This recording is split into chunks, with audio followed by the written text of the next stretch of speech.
Olá! Está começando o episódio 10 do Margens da Palavra e nos encaminhamos para o final não só desse ano tão desafiador, mas de 2 temporadas de muitas aprendizagens.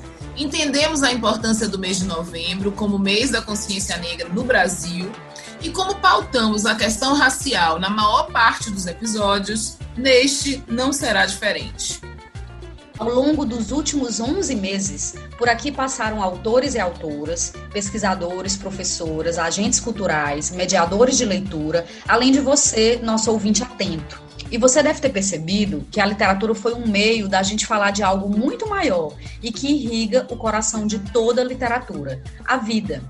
Sim, a gente continua sendo um podcast sobre literatura. Nos propusemos desde janeiro a falar de fora do umbigo crítico do eixo Rio-São Paulo. Pautamos com o nosso sotaque as discussões sobre livros e autoria. Mas o que a gente fez principalmente foi falar de vida, pensar a experiência humana e seus desdobramentos, especialmente em contextos como o do ano de 2020, esse ano tão maluco que fez a gente pensar na morte o tempo inteiro e a conviver com a iminência dela todos os dias.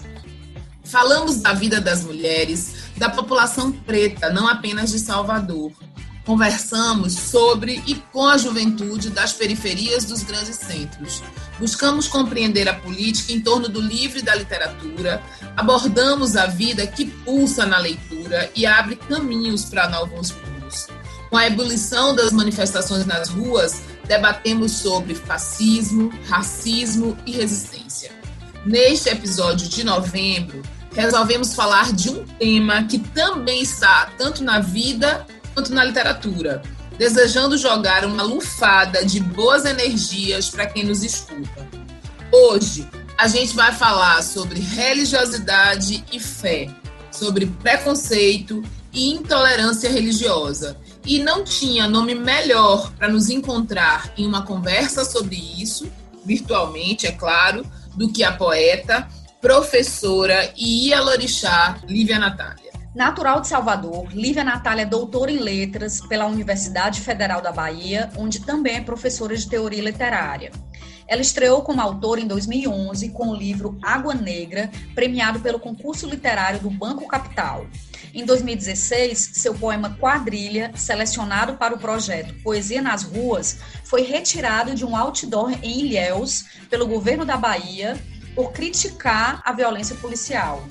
A literatura produzida pela escritora e por ela nomeada como adochada ou de encantamento se refere ao processo de renascimento vivido pelas pessoas que ingressam no culto aos orixás. Essa reflexão se pauta na cosmogonia africana e na ideia de ancestralidade e se constitui a partir de orientações das religiões de matriz africana, no caso de Lívia, do candomblé. Além de abordar a vinculação religiosa, sua literatura busca combater certa folclorização. Para isso, a autora rememora e marca em suas poesias símbolos e signos do candomblé, cuidando para preservar o segredo acessível apenas aos que são da religião. Tal caminho busca combater o racismo, sobretudo religioso, e para além disso se configura como tentativa de construir para a nossa vida o encantamento como abrigo, espaço de empoderamento e proteção contra a hostilidade cotidiana do mundo. A gente quer pensar um pouco que no imaginário nacional e internacional, uma das representações mais fortes sobre a Bahia é a do sincretismo religioso e a da forte presença das religiões de matriz africana, né? E aí a gente se pergunta, de Jorge Amado, até antes de Jorge Amado, a Lívia Natália, como é que você enxerga essa presença religiosa na literatura escrita a partir da Bahia? E quando eu falo de Jorge Amado, a Lívia Natália, eu penso propositadamente, né? Porque eu acho que são vozes bem diferentes, mas que pautam a religiosidade de matriz africana. Primeiro, obrigada, né, pelo convite, é uma alegria poder estar aqui. Eu acho que é uma ideia fantástica esse trabalho que vocês propõem. Tem uma expressão que é da porteira para fora e da porteira para dentro. Então, o que eu entendo é que, por exemplo, o Jorge Amado, Caribé, assim como outras figuras, né, outros homens brancos que fizeram parte de irmandades religiosas, como é o Ileaxé Opô Afonjá, né, que é a casa-mãe de onde eu venho. Essas pessoas, por mais que frequentassem, por mais que estivessem, de alguma maneira, enfronhadas no cotidiano, elas tinham uma função política ali dentro. Então, o que se enxergava do que é o candomblé, do que é a vivência dentro do axé, é de alguém que está dentro, mas que, de alguma medida, está na exterioridade, né? Não está verdadeiramente enfronhado naquilo que a gente chama de religião de matriz africana. Por quê? Um exemplo que eu dou, que eu me divirto muito sempre que eu penso, é que Vinícius de Moraes, que também caminhou muito pelo candomblé, ele na cantiga, na música que ele faz, né, Canto de Ossanha, ele vai dizer que Ossanha é ela, é uma deusa, e Ossanha é um deus. Ele é um deus que fala a partir de um lugar de um determinado masculino. Então, isso talvez seja uma indicação muito poderosa de como nós soubemos preservar nossos segredos, em primeiro ponto, e de como também a branquitude, ela vai até um certo ponto, até o ponto, muitas vezes, desse lugar de misticismo mesmo, né, no sentido, inclusive, estereotípico do termo. A branquitude, muitas vezes, vai até um certo ponto do que é que interessa guardar daquilo para botar num livro, para colocar num livro, para colocar numa música. A branquitude tem um limite, né? Apesar de eu ter... A gente, como mulher feminista, negra, eu tenho muitas reservas à literatura de Jorge Amado.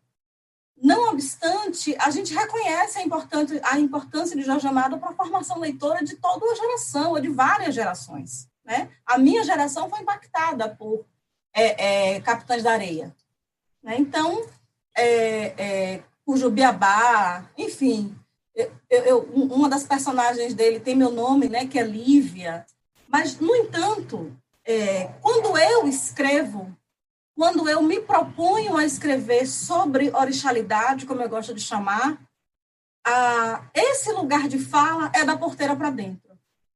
É de alguém que tem uma relação muito forte com os orixás desde muito cedo, e não é à toa que a Lili, que é a personagem do meu livro, né, do Férias Fantásticas, que é o amor da minha vida, esse livro, não é à toa que ela é uma semideusa, né, porque eu não fui criada dentro do candomblé, mas dentro de uma determinada mediunidade, eu sempre tive a permissão de ouvir e de ver e de saber de muitas coisas, mediada pelo orixá, e desde muito cedo, a minha relação com o orixá Oxum, que é a dona de minha cabeça e dona de minha vida, ela é muito forte, né? Oxum, ela vem em mim desde quando eu era um bebê de colo, literalmente mesmo, né? Então, quando a gente escreve, quando alguém que é de axé escreve, a gente está escrevendo dessa porteira para dentro.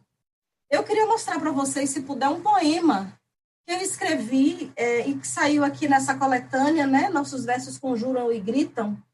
Eu vou mostrar para vocês um poema que eu fiz enquanto a gente estava, no ano passado, em uma das obrigações do terreiro, e eu fiquei pensando nessa coisa do tempo dentro do axé, do tempo dentro do candomblé. E eu escrevi assim, o nome do poema é Axé. O tempo não passa, o tempo não para, o tempo não conjuga verbo, não interpreta, não precisa. O tempo todo se gasta em ser, como se de joelhos eu contasse os grãos duros da espera. Eu entro na fresta fresca do tempo e fico temporã, sendo um animal vestido de branco, um corpo, casa, de alguma coisa que brilha na valha. Uma vez adentrada no mistério, serei definitiva, como a dobra de uma concha. No início e fim sem entrepostos, uma renascida, pactuada, deitarei na bem trançada esteira da vida e dormirei com os olhos do segredo. Então, a ideia é justamente que a gente consiga, na minha poesia, quando eu falo de axé, eu não falo de maneira nenhuma revelando os segredos, porque eu tenho um pacto, né? Quem é de axé, a gente tem um pacto de silêncio em relação àquilo que a gente vivencia dentro da camarinha, dentro do quarto do santo. A gente não precisa dizer, né? Não é necessário dizer. Mas eu preciso escrever sobre o que eu sinto quando eu estou lá dentro. E é sobre isso, basicamente, que eu escrevo. Lívia, eu quero te perguntar, quando você resolve tomar se teve um momento específico que você resolveu tomar esse tema, se é que você considera um tema, dentro da tua produção literária? Não como um desejo, vamos dizer assim, político de fazer, mas como uma necessidade de entender. Porque, apesar de eu não ter crescido diretamente dentro da vivência do axé, a minha mãe recebeu DK, mas não abriu casa, né? Não seguiu a carreira dentro das necessidades que o orixá impunha. A minha avó, no entanto, era mãe de santo. Por parte de meu pai, todo mundo da Umbanda, porque meu pai é carioca, então meu pai é batizado na Umbanda, a minha avó era zeladora. Então, sempre houve essa faceta desse tal mistério de orixá na minha vida. Sempre houve alguma coisa que estava sempre por entender. E aí eu comecei, aos 17, 18 anos, eu comecei a ficar curiosa sobre isso, porque eu não entendia, por exemplo, como é que eu podia ter tantas intuições, né, tantos sonhos, e as coisas realmente aconteciam, e o espiritismo só, que eu frequentava, e minha mãe levou a gente para o espiritismo, eu não conseguia ver aquilo dando conta de tudo, né? Então, quando eu escrevi meu primeiro livro, que é o Água Negra, que é de 2011, né? Em 2011 eu tinha entre 20 e 21 anos de idade, que é quando sai o Água Negra. 20, 21, Lívia? 30? 30, né? Já nem sei, eu nasci em 79. É um 20. 2001 seria 21, já estava com 31. Eu sou péssima de conta, gente. Acabei de revelar que eu sou de letras mesmo. Mas esse livro que eu lanço aos 30 e pouquinhos, ele vem sendo escrito desde os 20 anos, porque é um livro que tem 10 anos de escrita, né? E nesses 10 anos em que eu estive escrevendo esse livro, um dos elementos que me impacta é a primeira vez que Oxum vem no meu ori, eu adulta e consciente do que estava acontecendo até certo ponto, né, até o momento da inconsciência, e aí eu digo, eu preciso saber o que está acontecendo. As informações sobre intolerância religiosa, sobre racismo religioso, sobre o modo como nós somos tratados, né, quem é de candomblé, por alguns segmentos, né, de religiões que não são de matrizes africanas, eu vim descobrir na experiência, no corpo. Mas eu sempre escrevi sobre candomblé para entender. A primeira cena de violência religiosa, de racismo religioso que eu sofri, foi logo que eu me consagrei meu ori a Oxum, e quando eu volto para a universidade onde eu trabalhava, que era na UESC, em Ilhéus, eu era antes servidora do Estado também, e aí eu volto com a cabeça raspada, com um lenço na cabeça, toda vestida de branco, e assim permaneci durante alguns meses. E aí eu vi estudantes que, em tese, me adoravam, saírem da aula, desmatricularem, pedirem ajuste, né, para sair da disciplina. Eu não podia realmente ser tocada, mas não, havia estudantes ainda que faziam a menção de me abraçar. E eu dizia, olha, não posso receber abraço.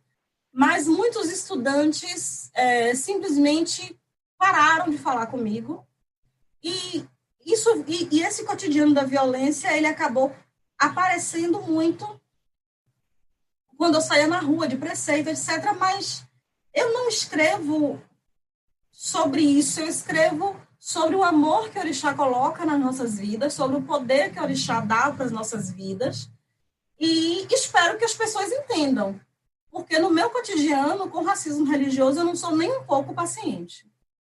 Lívia, a gente vai entrar nessa discussão do racismo, ou, aliás, do racismo e da intolerância religiosa, mas antes da gente chegar, se aprofundar nela, tem algo que me chama a atenção, com o meu pouco conhecimento sobre o assunto, mas aqui quem está de fora, como você falou no começo, tem uma visão de que o candomblé é uma religião muito feminina, né? Que as figuras femininas elas são muito muito importantes, inclusive para a condução, né, dos processos, enfim, né? Então, quer dizer, tem esse alinhamento do feminino com a própria questão da religião em si. Então, eu queria que tu comentasse um pouquinho como é que essa junção chega dentro da tua produção, né? Quer dizer, o fato de você ser mulher numa religião em que as mulheres têm, eu acho que é um dos casos raríssimos em que as mulheres têm um papel muitas vezes superior. A gente está tão acostumado a estar no segundo plano, né? E eu não me refiro só aos orixás, eu me refiro às mães de santo, enfim, né? Eu acho que isso faz parte do próprio ensinamento que os orixás nos deixam. Porque se a gente vai observar, por exemplo, quem é responsável pela passagem da vida para a morte e vice-versa é Nanã. Quem é dona de todas as cabeças, quem equilibra todos os oris é Iemanjá. Quem é responsável pela fertilidade em todos os aspectos possíveis é Oxum. Então, a divisão de poderes dentro das hierarquias dos orixás fez com que as mulheres fossem, essas orixás fossem colocadas em ponto-chave. Isso vai ter consequências na nossa vivência de terreiro, porque tem posições dentro do axé que só mulheres podem desempenhar, assim como tem posições que somente homens podem desempenhar. Existe uma discussão muito curiosa, eu diria no mínimo, de muitas pessoas que dizem, mas mulher também pode tocar atabaque. E poder pode. Mulher pode fazer qualquer coisa. No entanto, nós temos uma coisa dentro da nossa religião que é a tradição. E não há um sexismo na ideia de que mulheres não podem tocar no atabaque. Não existe uma questão, porque é mulher que não pode. Não. A gente precisa estudar, entender o que é religião, entender quem é a figura do atabaque, como ele se relaciona com o nosso corpo, para a gente entender por que é que uma mulher, se tiver um ogã presente, ela... Agora, se não tiver nenhum ogã, até eu vou para o atabaque, mesmo sem saber tocar. Entende? Não é questão de ter um homem. Perceba, não é um homem, é um ogã. Pode ter 20 homens. Se não for um ogã, ele não pode pegar no atabaque. Então, se não tiver um ogã, até eu vou para o atabaque, se for necessário, apesar de não saber tocar. E isso faz com que a gente compreenda que essa lógica ocidentalocêntrica, né, de um feminismo branco não cabe para nós. O feminismo negro, dentro do candomblé, ele funciona muito, mas eu acho que a gente poderia funcionar mais pela lógica do feminismo, ou seja, do mulherismo africano, né, em que nós temos funções, em que nós temos, como é que a gente pode dizer, poderes, mas esse poder não é um poder que é feito para subjugar, não é um poder que é feito para violentar. Os poderes que existem dentro de uma casa de axé são para fazer a grande roda da vida girar, como eu gosto de dizer. Então, nós temos ali, aqui na Bahia, que é onde nasce o candomblé, né, o candomblé brasileiro, a gente vai ter as 3 grandes casas comandadas por mulheres, a princípio, né? A gente vai ter a Casa Branca, o Afonjá e eu esqueci o nome do terceiro, o Gantuá, Mãe Menininha, né? Mãe Ana, e a Casa Branca, agora me foge o nome da Mãe de Santo, mas eram 3 mulheres que dirigiram essa casa durante muitos anos, né? E se você vai observar, a sucessão dessas casas é matrilinear. Não existe possibilidade, até então, não houve permissão de orixá para que um homem assumisse esses lugares. Por quê? Porque existe uma função da força do útero, da força do corpo feminino, não apenas o útero literalmente colocado, mas o útero como grande metáfora da fertilidade feminina. Então, quando a gente entra no axé, a gente aprende, por exemplo, mas eu não gosto de candomblé, porque candomblé é hierarquia. Gente, candomblé não é hierarquia de militar, né? No candomblé, você vai ver aquela tia que, no seu ambiente de trabalho, ela é serviços gerais. Você encontra ela lavando o banheiro. Chega no candomblé, ela é uma autoridade dentro daquela roça, porque ela tem saberes, que são saberes que ela não exercita no outro contexto, mas ali, naquele outro contexto, ela é rainha. Então, o candomblé ele consegue fazer uma linhagem de afetos e poderes que, no mais das vezes, claro que eu não estou romantizando, mas no mais das vezes é muito positivo. E as mulheres acabam centralizando muito isso, né? O terreiro do qual eu faço parte, que é ali Axé Poaganju, que é filho do Afonjá, é comandado por meu pai Obaraim, que é um homem. No entanto, cada passo que a gente dá lá dentro, alguma mulher está presente nos orientando, interferindo, dizendo como é que faz, entende? Não é apenas uma questão de estar à frente da casa, mas é uma questão de dizer assim, filha, isso você pode fazer, esse copo você pode tirar daqui e botar para cá, ou você não pode, porque a gente está muito acostumado, para encerrar, porque eu acho que eu já falei muito, a gente está muito acostumado com poderes macro, falocêntricos, né? Qual é o seu poder? Dizer que nada pode ser deslocado do lugar nessa casa inteira. Mas esse é um poder pequeno, muitas vezes, dentro do axé. Porque a mágica, o fantástico, o maravilhoso está no detalhe. Na caída do obi, em você saber ler uma cebola, em você ter a quartinha cheia e você saber para onde você pode mover ou não essa quartinha. E explica, porque vai ter o ouvinte que não vai entender, né? Por exemplo, a caída do obi, o que é? Ouvinte me inclui. O obi é uma noz de cola, é uma semente africana. Noz de cola, se você jogar no Google vai sair noz de cola. E a gente parte esse obi em 4 partes, e aí a gente vai para os pés do orixá, ou seja, para onde está lá o altar do orixá sentado, e a gente vai conversar com esse orixá pedindo orientações. E se cair nas 4 abertas é uma coisa, 3 entendi. Então, a caída é um elemento divinatório. A gente vê o que está ali na caída do obi. A gente vai saber, quando alguém diz assim, passe a pemba na sola do pé. Eu me lembro muito de Ebum Kutu, que Deus a tem em bom lugar, melhor mãe, dentro do axé que Ogum e Oxum me permitiram ter, e Xangô também. Mas Ebum Kutu, ela tinha umas dicas ótimas, que ela dizia assim, passa a pemba aqui, tá muito bonita, passa a pemba aqui. O que é a pemba? A pemba é um pó, eu estava até com minha tampinha de minha pemba aqui. A pemba é um pozinho, tá vendo? Que é feito dentro de um determinado ritual, cada pemba vai ter os seus elementos, e a pemba nos protege. Entende? A poesia, por exemplo, é minha pemba. Eu não vou ficar discutindo com as pessoas que são intolerantes comigo no meio da rua, apesar de que eventualmente eu faço. Não venha não que eu faço.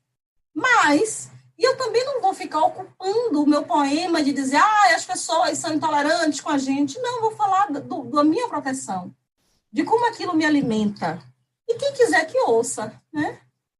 Lívia, a gente percebe, até você referendo aí as fantásticas férias de Lili, né? Seu livro infantil, nos seus poemas, muitas referências ao candomblé. E você tem um texto teórico mais específico em que você situa a sua literatura dentro de o que me parece que é um conceito chamado literatura adochada. E até o próprio termo adochada é um termo bem de dentro, né, do candomblé. E aí eu queria que você falasse um pouco tanto da literatura adochada como em que medida, né, a sua literatura ela se vincula a essa noção. Eu acho que tem uma coisa que assim, o que eu entendi, né? Esse texto ele nasce num seminário de acho que era literatura e religiosidade, ou era cultura e religiosidade, um tema que eu nunca tinha visto na vida. E foi um evento que aconteceu em Curitiba, inclusive, né, Natal da República. Mas era muito lindo o evento, porque eram muitos intelectuais africanos, afro-brasileiros, jamaicanos, a diáspora estava presente, né? E a África também estava representada. E ali tinham me pedido para falar como escritora naquele evento. E eu digo, gente, eu nunca pensei de falar. E eu tinha que produzir um texto para ser traduzido. Eu digo, caramba, quando eu falo como escritora, eu falo de improviso, onde é que eu vou chegar?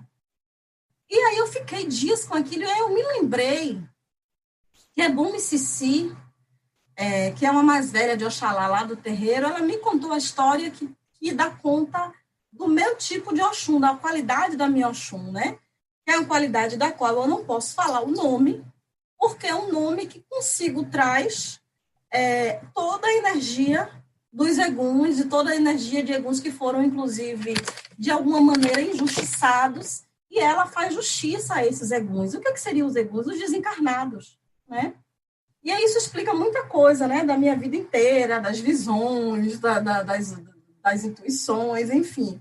Oxum realmente, ela ordena a minha vida desde sempre, é muito forte isso para mim. Eu acho que eu podia ser, inclusive, uma filha melhor para ela. Mas, enfim, isso é coisa que todo filho tem, né? A gente sempre acha que podia ser melhor para pai e para mãe. Mas ela é uma mãe muito generosa. Mas, enfim, o que eu estou chamando ali de literatura adochada? É alguma coisa parecida com o que o Henrique Freitas chama de literatura terreiro, inclusive eu cito o trabalho dele. É alguma coisa que eu me proponho a pensar o seguinte, que quem são os autores e os autores que optam, na sua escrita, por trazer o elemento religioso de matriz africana, e como isso comparece. Eu ainda queria desenvolver mais aquele texto falando de outras autoras e outros autores. Eu sempre destaco uma série de poemas de Esmeralda Ribeiro, em que ela vai colocar os orixás como responsáveis por uma série de processos, né, de encantamento e proteção da população negra. Cult faz isso, Conceição faz isso. Então, quando o orixá aparece na nossa literatura, não é para converter ninguém. Até porque, como eu sempre brinco, né, dá muito trabalho ter muita gente em terreiro, gente. É um trabalho miserável. É realmente assim. Eu só chamo alguém para festa se for alguém que diga, quando for sua festa, me chame. Aí eu tem que chamar, eu chamo. Porque dá trabalho, né? E dá mais trabalho ainda a gente ter pessoas na convivência, no cotidiano do axé. Isso é conta de pessoas que estão ali em torno da energia do axé, e a gente tem que tomar conta mesmo, porque isso é a diferença do candomblé. A gente toma conta. Ninguém entra da porteira para dentro, ou ninguém vai sair do terreiro, vai sentir alguma coisa, vai voltar, ninguém, não vem agora não, que a gente está ocupado. Não existe. Se a pessoa saiu, passou mal de santo em algum lugar, sentiu alguma coisa, a pessoa volte, que a gente escuta, que a gente cuida, né? Então, o que eu quero dizer com isso? A literatura adochada, ela dá conta disso. Desse universo religioso de que a minha poesia fala. Eu dei uma entrevista uma vez dizendo, né, na época da polêmica do poema da quadrilha, né, que seja o que for, eu sou uma escritora, uma mulher negra escrevendo, eu sou uma escritora negra escrevendo. Então, qualquer coisa que eu escreva é essa mulher negra que está falando. É desse lugar de mulher negra que eu estou me colocando. Mas eu também não posso deixar de perceber que escreva o que eu escreva, eu tomo os meus cuidados na defesa dos meus orixás, para não escrever nenhuma besteira, por exemplo, né? E a gente tem uma coisa que a gente diz assim, quem erra inocente tem perdão. Quem erra sabendo tem responsabilidade sobre aquilo. Então, no momento que a gente adentra no mistério de orixá, a gente tem responsabilidade sobre a nossa palavra, porque a palavra tem força. Entende? Por isso que a gente o africano não é herança da lógica da branquitude cristã, etc. Lá ele... Aí ela disse que tinha caído. A gente normalmente conta a história dizendo o quê? Menina, mas aí a gente está contando a história de fulana morreu. Não, ela morreu. A gente sempre coloca o ela, o ele. E ela disse que naquela hora ela lá fez isso, isso e isso. Por que a gente está fazendo esse afastamento? para dizer, olha, se de repente tiver alguém distraído, diz, foi você que fez? Não, você diz, ó, ela lá. Então, isso tudo é uma responsabilidade sobre aquilo que a gente fala. E orixá impacta sobre cada escolha, até a escolha do horário que eu saio de casa. 6 horas da manhã, meio-dia, 6 da noite, meia-noite. Não são horários para eu estar na rua andando. Eu tenho que estar debaixo de algum lugar, debaixo de algum teto. Né? Então, assim, a literatura doxada dá conta disso. Eu não sei se eu estou respondendo, Lu, mas a literatura doxada dá conta disso, dá conta de que não é simplesmente, para recuperar a pergunta de Edma no início, né? Não é simplesmente você ser... Não foi nem de Edma, foi de Lu mesmo. Não é simplesmente você ser o Jorge Amado e ser um Obá de um terreiro. Porque Obá não é Ogã, Obá é Obá. Entende? Obá, ele tem funções, mas ele não é um Ogã consagrado, orixá, etc, etc. Ele tem um outro processo de construção. Em algumas casas, hoje em dia, isso muda. Por que eu estou dizendo que antigamente esse lugar de Obá era diferente? Porque eles tinham uma função política de defender o terreiro. Eram homens brancos que tinham uma função de preservar o terreiro das violências, porque, inclusive, existia uma lei, né, que proibia o culto. E Jorge Amado foi essencial para isso, porque ele que institui a lei de liberdade de culto, né?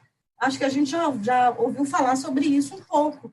Então, quando eu penso em literatura adochada, é pensar que aqui dentro existe um segredo. Dentro do meu ori existe um segredo, que é um segredo que é resguardado pelo adocho. E esse segredo, ele está presente na minha poesia.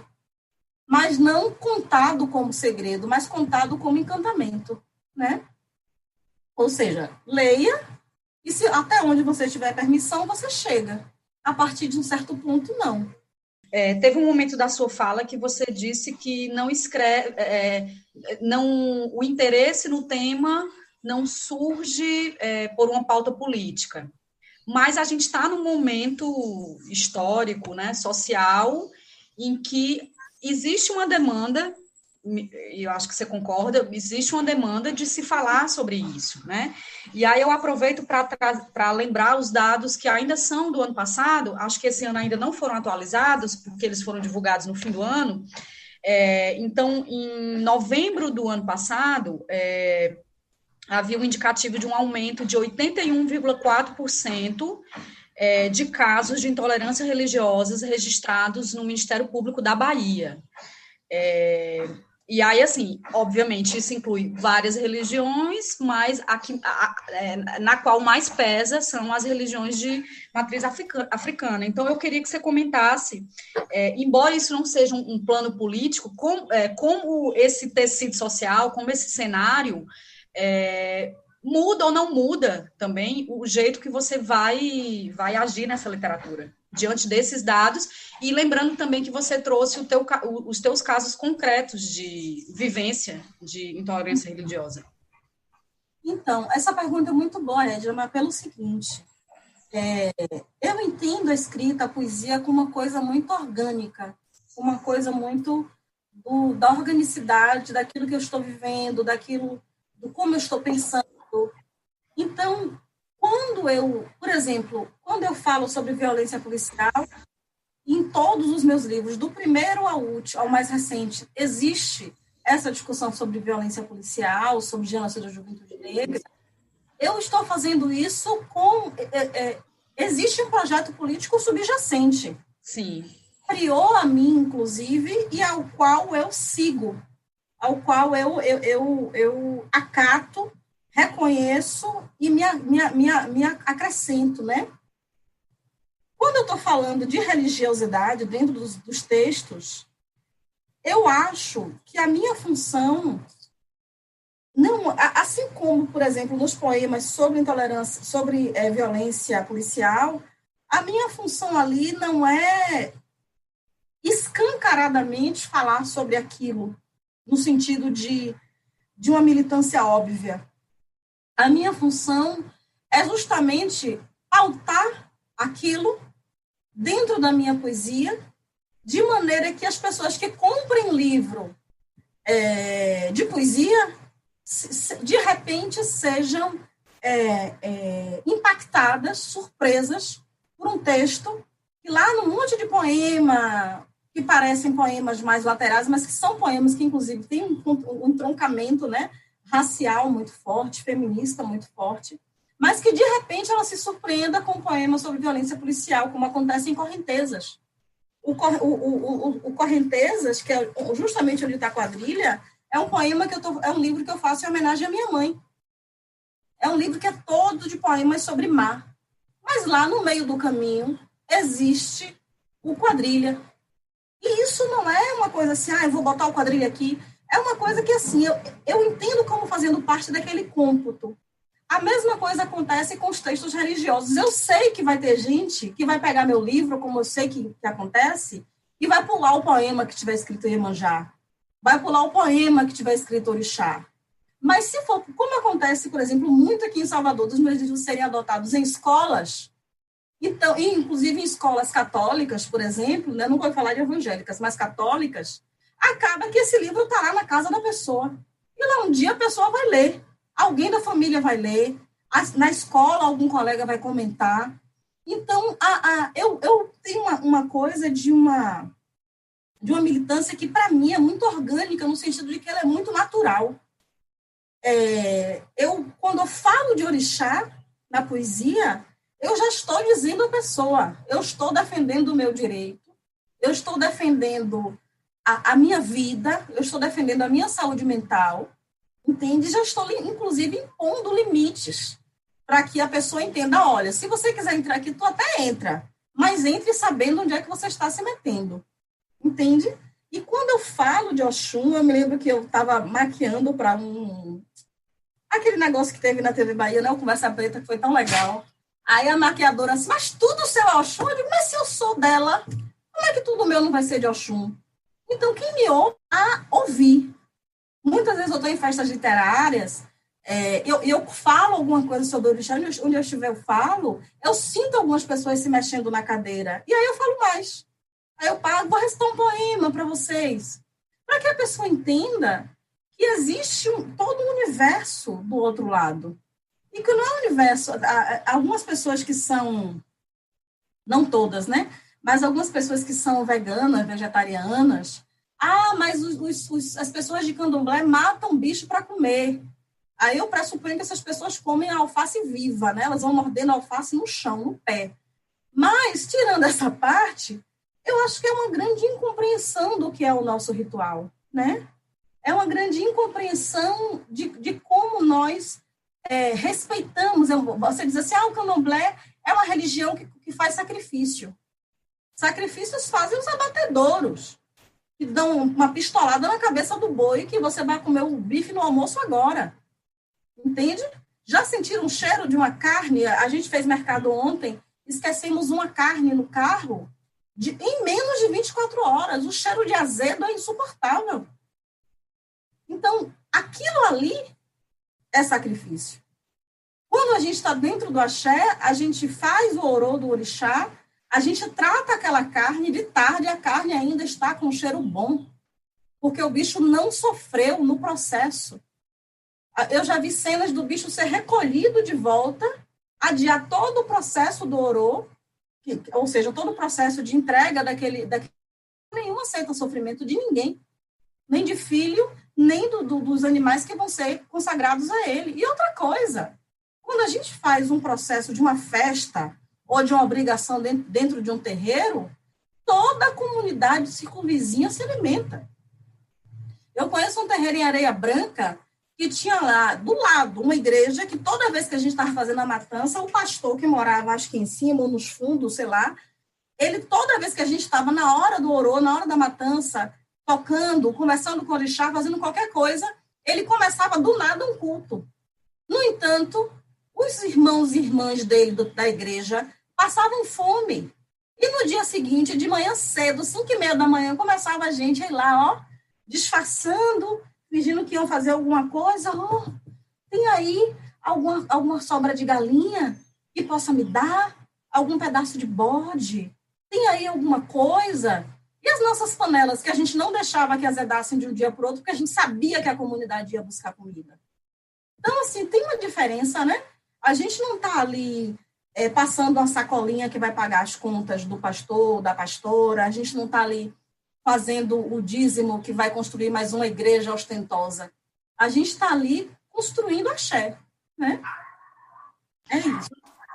Lívia, então, eu acho que durante a nossa conversa toda, você, de certo modo, já respondeu um pouco do que eu vou perguntar, mas eu vou pedir para você repetir. O que você acha, então, seja pela literatura ou por outras formas de manifestação artística ou não artística, o que você acha que o candomblé tem para ensinar aqueles que não são do candomblé? E pensando nesse momento que a gente está, eu não digo em relação à pandemia, mas o recado que essa pandemia também deu para a gente, né, para a humanidade toda. Então, o que o candomblé pode ensinar para a gente, enfim, mesmo que a gente não acesse essa dimensão do segredo que você falou no início? Tem uma coisa que a gente diz do candomblé, que tudo com tempo tem tempo.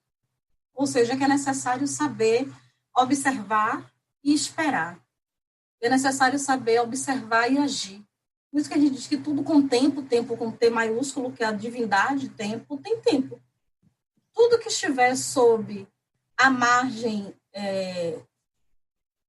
da observação, da meditação, da espera, do cuidado, haverá um momento da ação, haverá um momento da interferência. Então, acho que o candomblé nos dá essa sabedoria.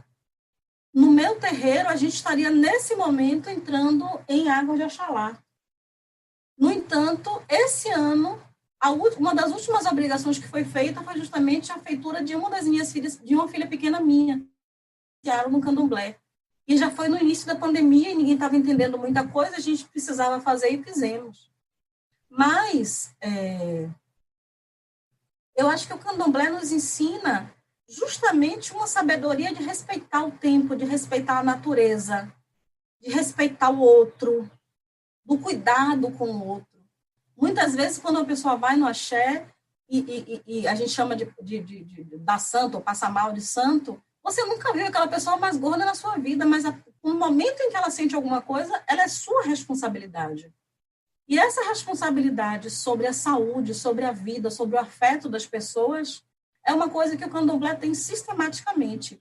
Volto a dizer, eu não estou aqui romantizando. É claro que em todo contexto vai haver pessoas boas e ruins, mas dentro do nosso ideal religioso, dentro do nosso grande projeto religioso no sentido de respeito de comunidade, todo o terreiro é um quilombo. Todo terreiro é um ambiente de proteção. Entende? E quando a gente escreve sobre isso, a nossa poesia ela vira justamente uma extensão desse lugar. Quando a gente revela para as pessoas, de alguma maneira, quem são as divindades que nos protegem, quais são os caminhos que nos guardam, a gente também está estendendo as margens desse quilombo a quem precisar. Brancos, negros, indígenas, seja quem for. E eu acho que é isso que a gente precisa entender, né? A gente está num momento político muito, muito complicado, a gente está num momento de sanitário muito complicado, a gente está em plenas eleições, e ontem passou aqui na rua mesmo um cara fazendo carreata, umas 30 pessoas pulando atrás do carro dele, todo mundo sem máscara. E de tudo que eu ouvi, porque eu estava indo comprar o pão, de tudo que eu ouvi pela rua, as pessoas dizem, eu nunca vi falar aquela coisa toda, foi uma criança que disse. E no candomblé, a criança também é um ancestral. O menino disse assim, muito revoltado, veja, esse homem passou por aqui só para sujar a rua toda. E nós moramos numa rua que é uma rua de periferia, que essa casa é a casa onde eu nasci, né? Então, quando o menino diz isso, ele tem uma consciência ambiental, ele tem uma consciência de respeito ao espaço do outro. O político, os correligionários dele colocaram um papel debaixo do portão daqui de casa.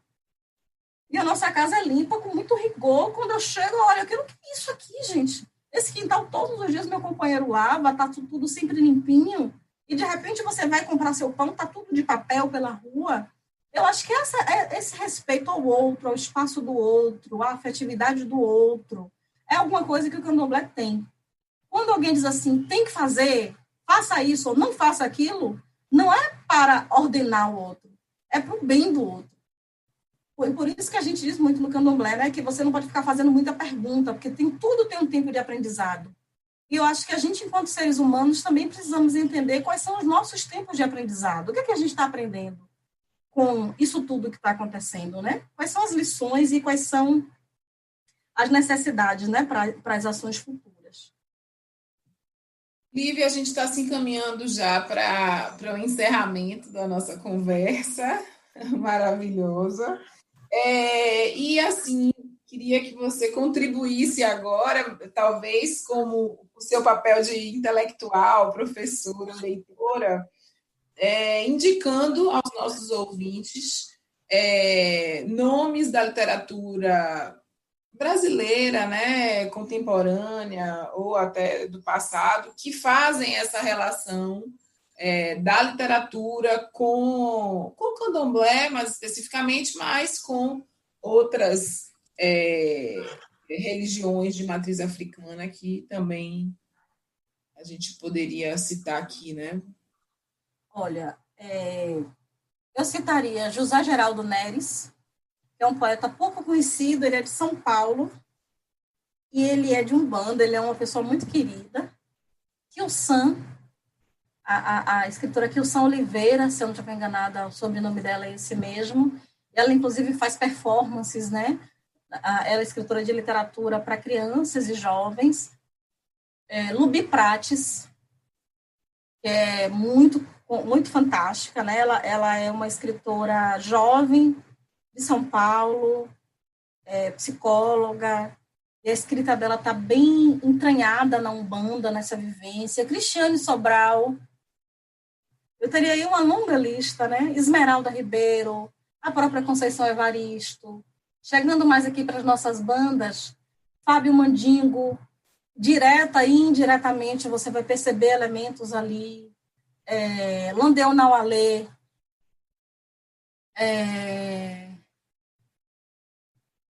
Jovina Souza, Vânia Mello, Patrícia Maria, enfim. Eu tenho medo de citar, porque a gente sempre esquece alguém importante, né?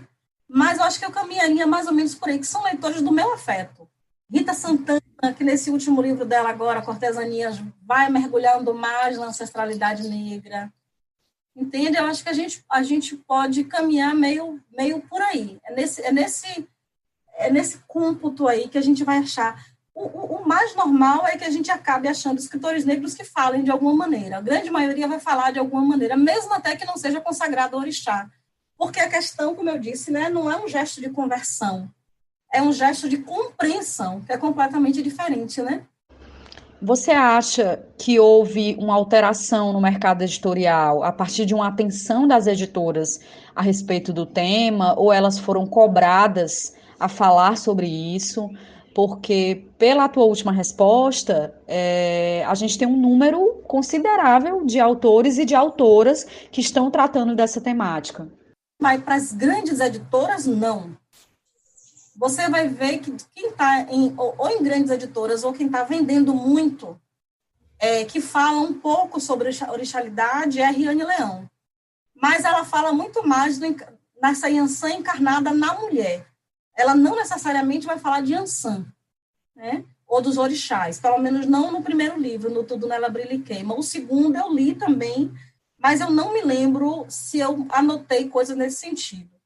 Mas o que é que eu chamo a atenção? Se você vai olhar as grandes editoras, os autores que normalmente entram para publicar, autores negros e autoras negras que publicam, não necessariamente estão circulando por temas que gerem qualquer tipo de polêmica com os leitores, né?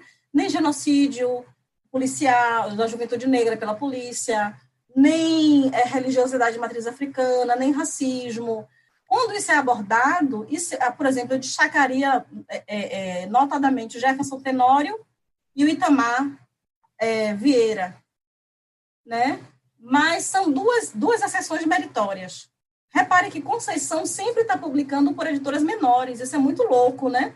Conceição não está na Companhia das Letras ainda, né? Isso é realmente um negócio que você diz, como é que isso está acontecendo? Por que está acontecendo?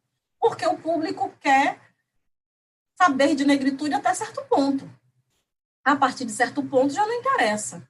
Então, a gente vai ter aí agora, nos últimos anos, inclusive, eu tenho um orientando de pós-doutorado que está estudando isso, ou supervisionando, né, melhor dizendo, que está estudando sobre editoras negras, E uma das coisas que ele aponta é como essas editoras negras, elas se interessam não apenas pelo material, pelo texto que vai ser apresentado, mas elas se interessam pelo corpo subjetivo desse texto, né?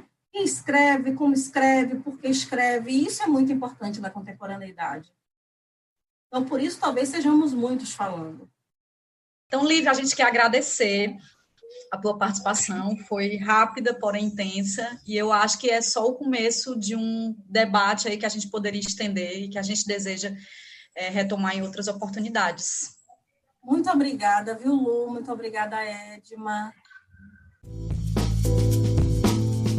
Chegamos ao terceiro bloco, e se esse for seu primeiro Margens, a gente explica. A cada episódio, 2 convidados leem trechos de livros que, segundo eles, valem a pena serem conhecidos. É também um espaço afetivo, porque é quando temos chance de ouvir amigos e amigas, pessoas que admiramos e que sabemos serem bons leitores e leitoras. Vamos ouvir os nossos convidados?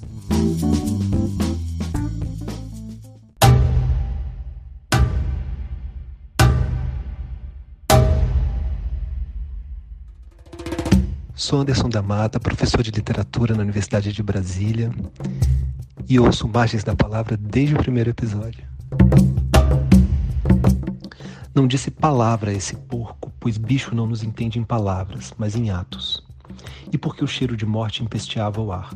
É como a morte nos chega, pelo ar. Foi que Jeff Walter arregalou os olhos sem ganir como Beto, cuja carcaça, a essa hora, já acumulava moscas sob a arvorezinha robusta. Não lhe disse como ao outro que tudo ia ficar bem, porque claro que não ia. O cheiro dos miúdos cozidos me dizia que precisava me apressar com aquele ali. Arremessei a corda, puxei o peso do bicho com o impulso do meu corpo contra o chão, dei o nó de escoteiro. Lembra, chefe Walter, quando tu nos ensinavas a dar nós? E em silêncio? Como ele queria que eu lhe dissesse palavra. Podia ver em seus olhos arregalados o quanto algumas frases ditas fariam soar mais leve aquele fim ingrato. Enfiei a ponta da lâmina sobre a pele mole do seu pescoço. Não abri mais o corte. Queria e precisava vê-lo se afogar. Morreu assim, olhando vazio com desdém, sentindo-se injustiçado. A última coisa que fiz foi lhe vazar os olhos. Burguês, filho da puta. Marcelo Labes é um jovem escritor catarinense, poeta, romancista. Publicou já alguns livros, Três Porcos é um deles. Foi publicado pela editora Caia Ponte, agora em 2020. É uma editora independente que trabalha com financiamentos coletivos, num projeto coordenado pelo próprio Marcelo Labes. Salve, salve, Margens da Palavra. Aqui quem fala é Dija Luz, cantor, compositor, negro, nascido em Salvador, criado em Porto Seguro e hoje residente em Lauro de Freitas. O que será feito do Novembro Negro? Por Zug Almeida. O novembro deu início marcado pelos 46 anos de resistência cultural do Ilê, pautados na luta racial, na afirmação e nas ofertas generosas de autoestima para o povo negro. Surge a minha primeira dúvida relacionada ao novembro. E se não fosse você, Ilê? O isolamento social requerido pela pandemia impediu que abraços, sorrisos e beijos negros fossem trocados no quilombo do Barro Preto. Tudo em nome do respeito à vida. Ao acordar numa segunda-feira cinzenta, como parece ser o dia de finados, a fé católica nos impele a chorar nossos mortos e ser resignado pela fé. Em África, a morte é considerada uma transformação, a sublimação, a elevação para outro estado existencial. A morte é celebrada com festa, faces antagônicas de culturas distintas. O consolo católico induz chorar nossos mortos. A indignação política exige protestar diante do genocídio cotidiano praticado contra os irmãos negros. Política e religião sempre caminharam de braços dados em assuntos relacionados ao controle do poder. Na maioria dessas oportunidades, a representação religiosa estava ao lado do opressor. Acontece que esse Novembro Negro, atípico, coloca no meio da caminhada mensal uma eleição municipal com aspectos distintos dos pleitos anteriores. Uma corrida eleitoral que pôs na cena de disputa pelo poder negros e negras como protagonistas na disputa pela cadeira principal do Palácio Tomé de Souza, sede da Prefeitura de Salvador. O título de cidade mais negra fora da África, com a população formada por 83% de negros e pardos, a negritude vistosa exibida nas ruas da cidade, o impacto causado pelos protestos raciais do Black Lives Matter, os números altos nas estatísticas de mortes por violência de pessoas negras, deter maior parcela de desempregados, menor quantidade de anos de escolaridade e receber 1/3 do salário médio do trabalhador branco. Serão esses motivos suficientes para derrotar a oligarquia branca perpetuada no comando político de Salvador? Eis a minha terceira dúvida.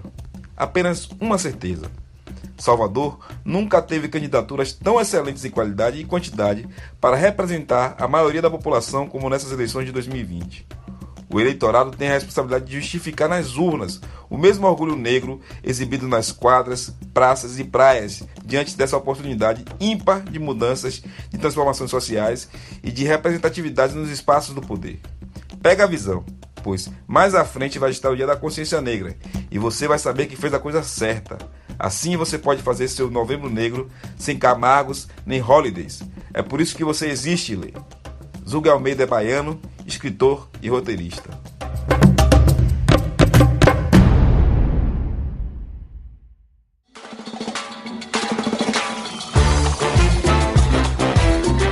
Chegamos ao último bloco do Margens da Palavra e agora é a hora de darmos as nossas dicas, Luciana. A minha dica é que vejam a peça Negra Palavra, Solano Trindade, na internet. Eu tive a oportunidade de assistir a alguns fins de semana atrás. É uma peça que se inspira na obra do poeta pernambucano, que nesse mês de julho de 2020 completaria 112 anos. A peça está em cartaz de 15 de novembro a 6 de dezembro, sempre aos domingos à tarde. E quem tiver interessado pode comprar o ingresso pelo simpla.com.br.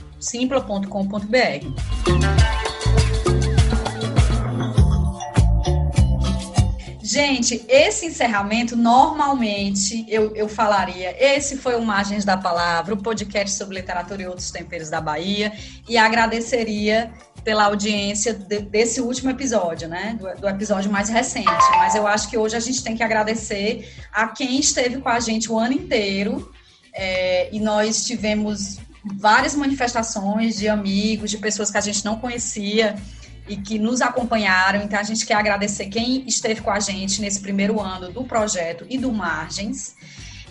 Agradecer a Luciana também, minha parceira presencial, virtual ao longo desse ano, e dizer para os ouvintes que a gente agora precisa de um tempo para respirar, para pensar o que a gente pode trazer de bom e de novo e de diferente para vocês no ano que vem. E muito breve, Luciana, eu acho que a gente volta. Também quero agradecer, Edma, esse primeiro ano do Margens da Palavra. Eu costumo dizer que nós idealizamos o projeto no final de 2019, em dezembro, fizemos a nossa gravação e lançamos em janeiro, antes da pandemia. E enfrentamos todos os dissabores de gravar um podcast numa pandemia. Mas, apesar disso, como existimos e seguimos produzindo e ouvimos de algumas pessoas o quanto era importante a gente estar desenvolvendo um projeto como esse, nesse cenário. Então, eu agradeço, não vou ser modesta, não, eu agradeço a nossa coragem e ousadia. Realmente a gente precisa dar essa parada para o ano de 2021, a gente construir, projetar esse 2021, e reitero seus agradecimentos a todos e todas que nos ouviram, que nos seguiram, que nos divulgaram, e especialmente a você que pensou esse projeto, foi a ponta de lança e jogou ele para frente, e a gente está aqui juntas, né, nessa construção. Vida longa ao Margens. Oba! Então pronto, então dito isso, eu vou seguir o nosso script. Esse foi o Margens da Palavra, o podcast sobre literatura e outros temperos da Bahia. Produção e apresentação, Edma de Góes e Luciana Moreno. 2020 foi intenso e a gente quer que 2021 seja intenso também, mas em outra proporção. Fiquem com a gente e até muito breve.